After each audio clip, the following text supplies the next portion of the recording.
Alright mga kapatid, magandang araw sa inyong lahat at meron na naman tayong bagong video reaction at videong panonoorin mga kapatid mula rito kay Mr. Pantas. Sabi rito, bakit tila takot ang China sa Japan? Takot nga ba mga tol, no? Well, di natin alam mga tol, no? Hindi ko inaasahang ganito na pala ang plano ng Japan kasama ang Amerika. Grabe, napakalakas pala ng kanilang samahan mga tol. Sabi rito sa description. Well, para mas malinawan tayo, ito hindi balita mga kapatid. Ito'y video mula kay Mr. Pantas. Syempre alam nyo na, ito'y punong-puno ng mga bagong kaalaman na dapat din natin matuklasan.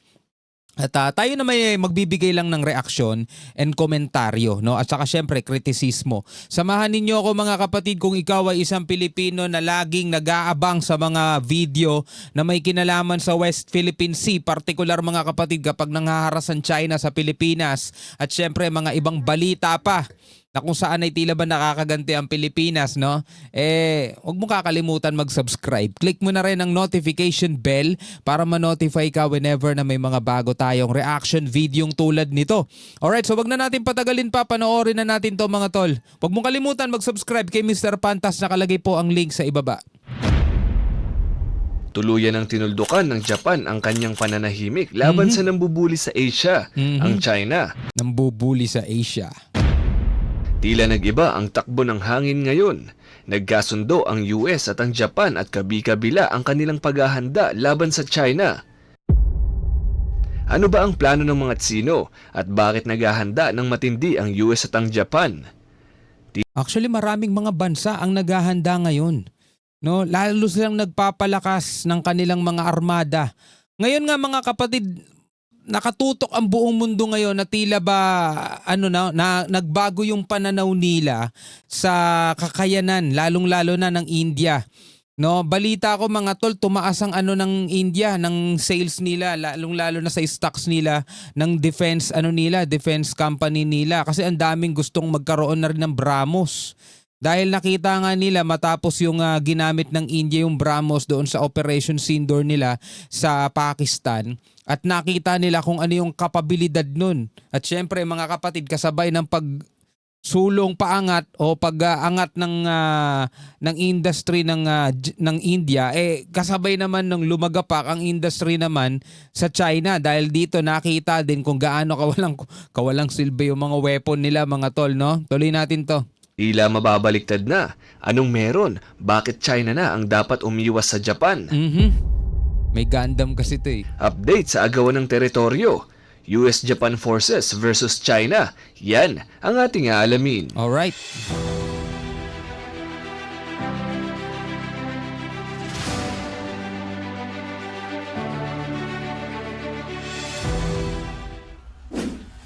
Hindi ito ang unang pagkakataon na nagkasundo ang US at ang Japan. Matagal na silang magkaibigan pagdating sa usaping seguridad ng bansa. Kasalukuyang isinasagawa ng dalawang bansang ito ang Joint Forces na tinatawag na Iron Fist 2025. Ito ay seryosong pag-iensayo at pagpapalakas ng kanilang puwersa kontra China. Kumbaga kung merong balikatan, exercises, sa kanila naman merong Iron Fist kung tawagin. Sinimulan nila ito dahil nakikita nilang talagang patuloy na umaabante ang China sa kanyang gustong bakuran. Minabuti ng dalawang bansa na maging handa kung sakaling magsimulang maging marahas ang China. Paglilinaw ng balikatang Iron Fist 2025, hindi ito binuo para umatake. Ginawa nila ito para sa counter-attack kung sakaling mag-amok ang China. Pero etong Iron Fist na to mga tol, before pa to magkaroon ng labanan ang Pakistan at ang India, etong Iron Fist na to. Bago pa man magkaroon ng labanan ng India at Pakistan at bago pa man matuklasan o mabunyag sa buong mundo na mahina pala yung mga weapon na gawang China. Ngayon, syempre pagdating sa mga kagamitan, kapag Japan ang usapan, wala na talagang dapat pag-usapan. Subok na yan eh. Pero sabi nga, matagal na kasing walang laban itong Japan, no? Mula nga nung ikalawang laban ng pandaigdigan, hindi na talaga sila nai-involve sa mga gera-gera. Ngayon, sabi, ang isang kagamitan, like for example, ang sasakyan, masasabi mo lang talagang reliable yan makalipas magamit sa aktwal at lumipas na yung mahabang panahon. For example, kapag may bagong kotse, hindi mo pwedeng sabihin, okay yan, maganda yan, hindi yan sirain. Kakalabas pa lang naman niya eh. 'Di ba? Ang masasabi mo lang talagang hindi magiging sirain o hindi magiging palyado yan kapag ka 5 years pataas na lumipas, maayos pa rin yung sasakyan. 'Di ba? Ganun yon mga tol. Ngayon, mga bansang to, mga kapatid, meron sila kanya-kanyang dinedevelop na mga weapon nila, na mga armas nila. Ngayon, paano natin masasabi kung ito bang armas na to mapapakinabangan talaga sa aktual na labanan? Pagdating sa teknolohiya ng Japan, no question asked na dyan mga tol. Pero dito sa China, yun ang katanungan mapapakinabangan ba talaga yung mga armas na pineflex nila? Ang problema, eto na nagamit na sa aktual na labanan. Dito nga sa Operation Sindoor ng India kontra Pakistan, which is ang Pakistan gumagamit ng mga China-made weapon. Nakita naman natin mga tol at nalantad nga sa buong mundo na puro palyado pala. Ayun na. Ito si Peter Hegseth, Secretary of Defense ng Amerika. Nag-viral ang mga sinabi niya kamakailan lang. Those who long for peace must prepare for war. Those who long for peace must prepare for war. Binigyan din niya na ang mga taong gusto ng kapayapaan ay dapat ding maging handa sa gyera. Sa kasalukuyan ay mayroong 120 military base ang US sa Japan. Dami. Samantalang siyam naman sa Pilipinas. Pero May 3 announcement ang Amerika nung pumunta sila sa Japan. 120 base ang Amerika sa Japan. Grabe, wala pa tayo sa kalingkingan. Una, ang US ay talagang committed ipagtanggol ang Japan. Ikalawa, ang Amerika ay magpapadala ng mas maraming sundalo sa Japan. At ikatlo, magtatayo ang US ng Warfighting Command sa Japan. Ang tatlong ito ay bad news para sa China, pero ang pangatlo ay talagang hindi nila ikinatuwa. Bakit inis na inis ang China sa ginagawang ito ng US? Dahil 24/7 nang mababantayan ng US ang galaw ng China. Kung sakaling magsimula ng gyera ang China, ay agad itong malalaman ng US dahil napakalapit lang ng kanilang base sa bansang Japan. Ako, dyan nag-aalboroto ang puwet ni si Jinping mga tol Diba? Bad trip na bad trip sila sa US. Kaya nga whenever ang US pumapasok dito sa West Philippine Sea, galit na galit sila Ang Pilipinas, kumusta kaya? Apektado ba tayo sa alitang ito? Ang sagot ay, oo, apektado tayo. Dahil konektado tayo ng iisang dagat, malaki ang maitutulong ng samahang Japan at US sa Pilipinas. Dahil kung sakali, wag naman sana pero kung sakaling sugurin tayo ng China, ay nandyan lang ang pwersa ng US na handa tayong tulungan anumang oras. Pinaglalaban ng lahat na atin ang West Philippine Sea. Pero nakakalungkot lang dahil may iilang aspiring senators ang nagsasabing walang West Philippine Sea. Wala po yun. That is a creation by us. Sa totoo lang po, kahit nabasahin mo yung ating mapa or what, there is no West Philippine Sea. Dahil sa panggigipit ng China sa Asia ay talagang Hindi na natin masyadong tinapik yung kasi napag-usapan na natin yun nung nakaraan diba? So mapapahaba lang. Dito tayo sa ibang topic. No West Philippine Sea. Dahil sa panggigipit ng China sa Asia ay talagang siniseryoso ng US ang kanilang pag-i-expand. Hindi lang ng mga military bases nito, kung hindi pati na rin mga war command bases na makakatulong sa direct communications at real-time decision making kung sakaling magsimula na ang hindi natin inaasahan. Disclaimer lang po mga kapantas, hindi po natin gustong magkaroon ng gyera. Tama. Ipinapaliwanag lang po natin sa videong ito ang paghanda ng US-Japan forces kung sakaling magkagyera. Ako whenever na nagre-review tayo o nagre-reaction tayo tungkol sa mga ganito, defense, weapons, diba? Lagi ko sinasabi sa inyo mga tol, hindi natin gusto magkaroon ng gera. Hindi natin gustong mapasabak o mapalaban dyan. Lagi nga nating sinasabi, madaling pumasok dyan actually. Pero ang tanong, kaya ba natin panindigan? Kaya ba nating i-sustain? Diba? Hindi Diba? Maganda, oo, ready tayo. Lagi nga natin itong ikinukumpara mga tol sa insurance Diba? Sasakyan, kung may sasakyan ka, kailangan may insurance yan. Ikaw mismo dapat may insurance ka, diba?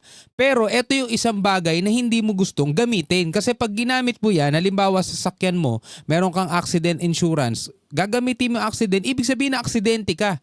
Ayaw mo ng ganong abala, di ba? Ayaw mo ng ganong kapahamakan mga tol.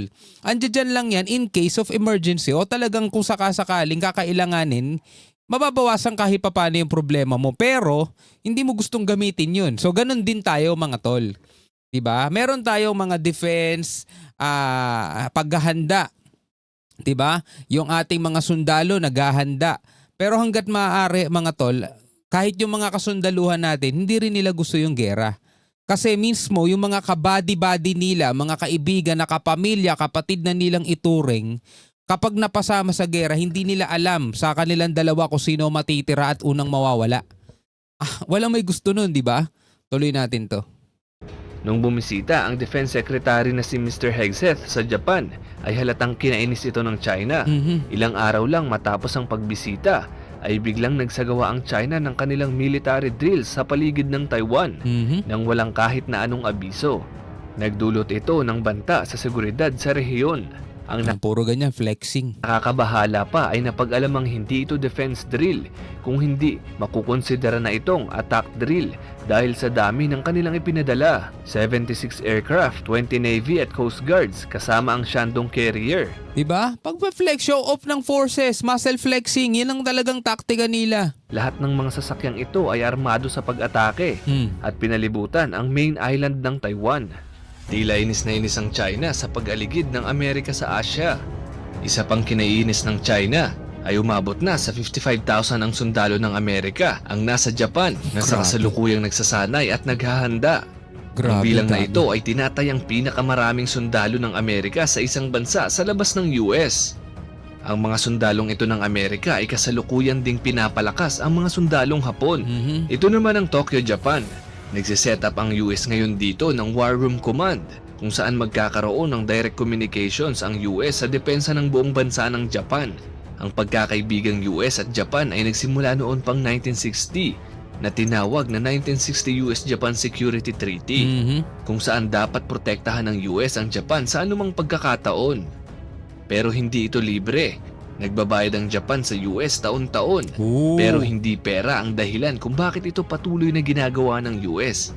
Kung hindi dahil sa geopolitics. Sobrang strategic ng Japan para ipagtanggol ang Pilipinas at ang Taiwan.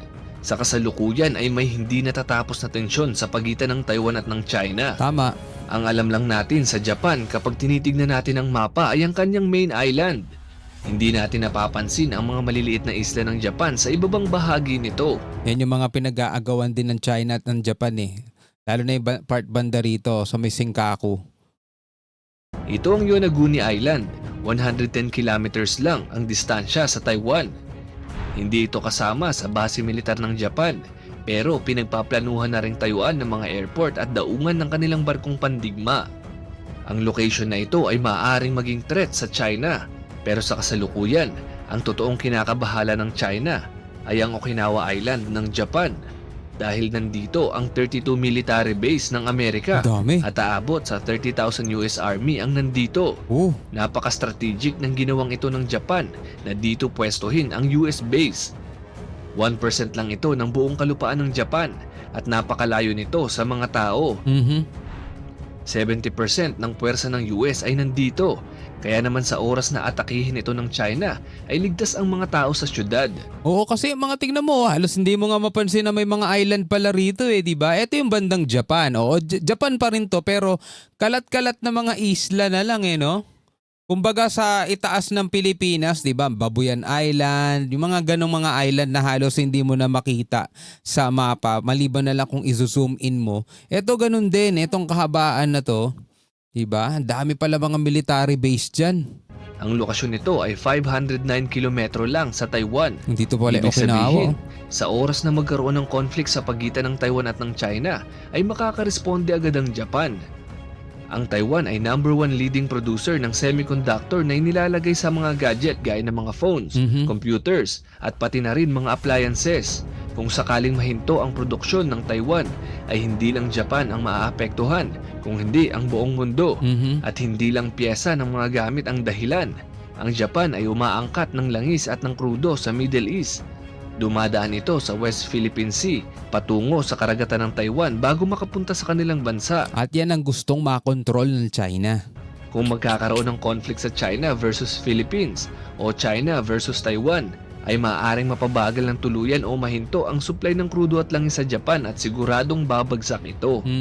95% ng gasolina sa Japan ay galing sa Middle East. Siya ang may pinakamalaking pag-angkat ng krudo sa buong mundo. At ganoon din sa pagkain, napakataas ng porsyento ng pagkain sa Japan ay inaangkat lang mula sa ibang bansa. Oh. Ang daanang ito ay talagang napaka-importante sa mga Hapon, kaya ganoon na lang ang kanilang paghahanda kontra China.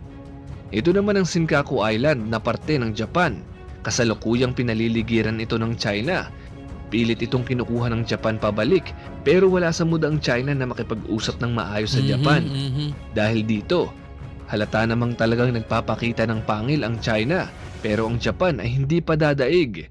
Kaya naman ang Amerika ay nagpaparamdam na ng kanyang presensya sa pinag-aagawang teritoryo. Pero sabi nga sa ibang mga balita, overrated masyado itong army ng China. Hindi talaga sila ganun kalakas kesa dun sa ipinapakita nila. Parang ano lang mga tol, isang malaking burger lang na pag kinain mo, hindi naman pala masarap. Parang ganun. Eto kung titignan mo, malaki, malakas, makapangyarihan, di ba? Pero actual na labanan, real world combat mga tol, nagamit yung kanilang mga Chinese-made weapon, wala, puro sablay. Hindi kayang i-intercept mga missile na galing India. Tapos nagpakawala yung Pakistan gamit nga yung mga missile ng China. Wala man lang tumama kahit isa. Tapos yung iba, hindi, mga supot, hindi man lang nagsibagsakan lang mga tol. Talagang fail to perform, sabing ganun. Napakarami pang sinusubukang sakupin ng China gaya ng ilang bahagi ng India, Vietnam, Malaysia at mga bahura ng Pilipinas. Kung isasama natin sa videong ito ay baka hindi tayo matapos. Hanggang saan aabot ang pananakop ng mga Tsino? Huwag naman sanang umabot sa dahas ang ginagawa nilang ito. Well, nasa sa kanila rin yun eh. Kasi pag ipinagpatuloy nila yan, yung ganyang pagiging matigas ang mukha nila mga tol, diba? Hindi isa, dalawa, tatlo makakalaban nila. Halos buong mundo na nga eh. Pag yun ay nagsama-sama at pinagtulungan sila, ngayon ginagamitan kasi nila ng ibang strategy sa pamamagitan ng galing kasi sa kanila, napakalaking import, di ba? Galing sa kanila, napakaraming factory. Aalamin natin sa next video ang mga susunod pang update. Yun lamang po. Alright mga kapatid, bilang mga Pilipino, ano ang masasabi nyo rito? Pwede kayong magbigay ng komentaryo sa ibaba. Pwede kayong magbigay ng inyong saloobin. Maraming salamat sa inyong panonood. Huwag nyo kalimutan mag-subscribe kay Mr. Pantas. Nakalagay po ang link sa ibaba. Hanggang sa muli, ako nga pala si Shobal D. Peace out.